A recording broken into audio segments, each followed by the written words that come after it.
É a palavra que se refere à animação japonesa, que consiste em vários gêneros, tendo hoje mais de 430 estúdios de produção. Ao contrário de outras animações, os personagens dos animes possuem o corpo propositalmente deformados, sendo a cabeça maior do que o corpo, tendo assim vários prêmios e indicações, como por exemplo A Viagem de Chihiro, que recebeu o Oscar como melhor filme de animação em 2003. A primeira animação não era colorida e nem tinha personagens de olhos grandes e cabelos vivos em cores. Era como se fosse as primeiras animações ocidental, onde eles tinham que ficar horas e horas desenhando à mão. Com a influência de animações ocidentais, em 1907 surge a primeira animação japonesa, que se chama Onde Sai o Menino Marinheiro, tendo seu ator desconhecido e com duração apenas de 3 segundos. Mas foi em 1907 que realizou seu primeiro filme de animação japonesa, ou seja, gente, era um curta-metragem ao invés de ser um longa-metragem, feito pelo Oten Shimokanga. E o filme se chama Imokanga Mukuzo Gekamba no Maki. Porém, Sentaro Kitayama, que era um pintor e interessado pelo filme de animação ocidental e pela cultura ocidental, cria alguns animes, inclusive conseguiu exportar um anime para a França, sendo o primeiro anime da história exportado. Com o terremoto de 1923 e a falta de importância dos seus desenhos animados em jornais, Kitayama decide ensinar técnicas de animação que ele havia criado para jovens, sendo um desses jovens estudantes Sanae Yamoto, que conseguiu patrocínio da Secretaria de Educação para uma série de filmes educativos, depois de produzir A Montanha Onde Se Abandonam os Velhos, de 1925. E a Huma Kimura também foi um dos seus alunos, onde produziu um anime que foi confiscado pela polícia japonesa, que se chama O Passeio Noturno em um Navio, de 1923. E até hoje não sabemos onde esse filme foi parar. Ele nunca foi reproduzido, mas desconfia que ele foi assistido pelo estrangeiro. Mas um dos seus alunos, que é considerado um dos mais importantes, foi Noburo, o Fuji, que realizou o primeiro anime cujas imagens acompanham a trilha sonora.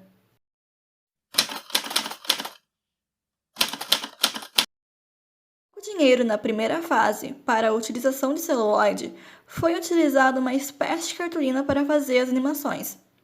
Porém, o nobre animador Kenzo Mazoka começou a utilizar celuloide, até criar a primeira animação sonora, que se chama As Mulheres à Força, de 1932, assim criando diversas animações que foram comparadas aos curtas de Cine Symphony de Walt Disney.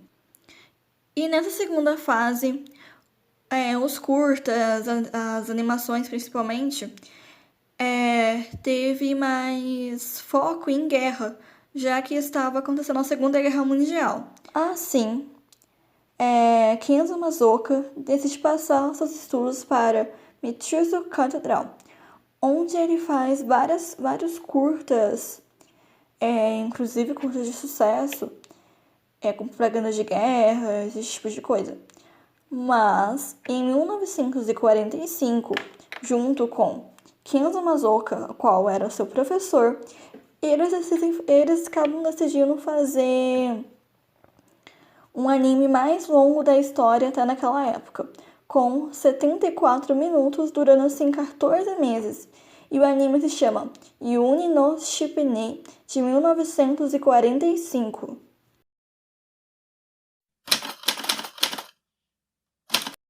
Mas, por falta de dinheiro e investimentos, já que o Japão estava em crise na época, Michio Catedral acaba decidindo parar, acaba decidindo não ficar mais nesse ramo, já que seus animes não foram mais reproduzidos. Porém, o Kenzo Mazoku, ele ainda continuou fazendo animações, ele continuou nesse ramo. E assim, junto com seu colega Senai Yamoto, eles são de uma recém-companhia chamada Toyoko. Mas, sem investimento, sem trabalho para os dois, eles meio que tiveram que fechar. Depois surgiu a Autor Productions, mas também por falta de investimento, já que eles fizeram um investimento alto, que no caso foi Ryushu Yakoma e Shimichi e Suaka, eles não tiveram retorno bom, então eles acabaram tendo que fechar a recém-indústria. Porém, em 1963, Osamu Tezuka faz a primeira série de anime, que se chama Astro Boy. Gente, quando o Osamu Tezuka faz essa série chamada Astro Boy, que foi a primeira série para TV, foi meio que o boom para as indústrias de anime subir, já que ele foi, vamos falar, mais exportado para vários países. Foi meio que tipo assim, boom. Foi meio que o boom para continuar produzindo séries, esse tipo de coisa. E assim, o sucesso cada dia mais estava crescendo. Porém, surge então a recém-indústria Toei Doga, de 1948. Assim, eles acabaram fazendo um grande sucesso, já que o seu presidente, Toei Hiroshi Yoama, ele acaba meio que pegando equipamentos, investindo em equipamentos que a Disney utilizava. E assim, cada dia mais a indústria foi crescendo, foi evoluindo. Assim, ela foi a primeira indústria a produzir o primeiro anime em cor e sonoro. Sim, gente, já tinha anime sonoro desde 1932, mas não existia anime em cor. Ela foi a pioneira em produzir anime em cor. E o filme se chama Além da Serpente Branca, de 1948, onde era uma lenda de mitologia do Japão. E esse anime foi o boom de sucesso, foi um boom de críticas boas. E também foi que fez a indústria crescer, fez a indústria de animes crescer, né? E logo depois, vocês sabem que vem a série do Astro Boy, já que a Toei Doga, ela não queria muito investir em série, ela queria mais investir em filmes. Assim, ela produziu um filme por mês. E como falar mais um? E a outra indústria chamada Mushui Productions, ela acaba produzindo mais série. Ela, tipo assim, ela era uma indústria mais focada em produzir série do que longas. Assim, essas duas indústrias acabaram sendo um boom de exportação para os animes. Foi elas que fizeram os animes explodirem, a serem exportados no mundo inteiro. Assim, os animes acabam vindo aqui pro Brasil. Mas na década de 60 também tínhamos alguns animes aqui pro Brasil, só que ele não fazia muito assim sucesso. Mas na década de 80, com os animes chegando aqui no Brasil, assim, meio que acabaram fazendo sucesso. As pessoas compravam mangá, meio que fazia sucesso. Mas o boom do sucesso mesmo foi quando passou Cavaleiros Zodaico. Só que por conta de algumas cenas inapropriadas para as crianças, ele acabou decaindo. Assim, os animes aqui no Brasil não faziam muito sucesso nessa época. Mas no final de 90,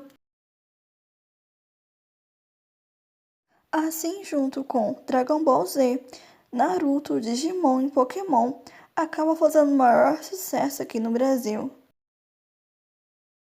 Também não podemos esquecer do nosso queridíssimo Estúdio Ghibli, que temos animações como, por exemplo, A Viagem de Chihiro, Princesa Mononoke e A Lenda da Princesa Kaguya, assim como outras animações de sucesso.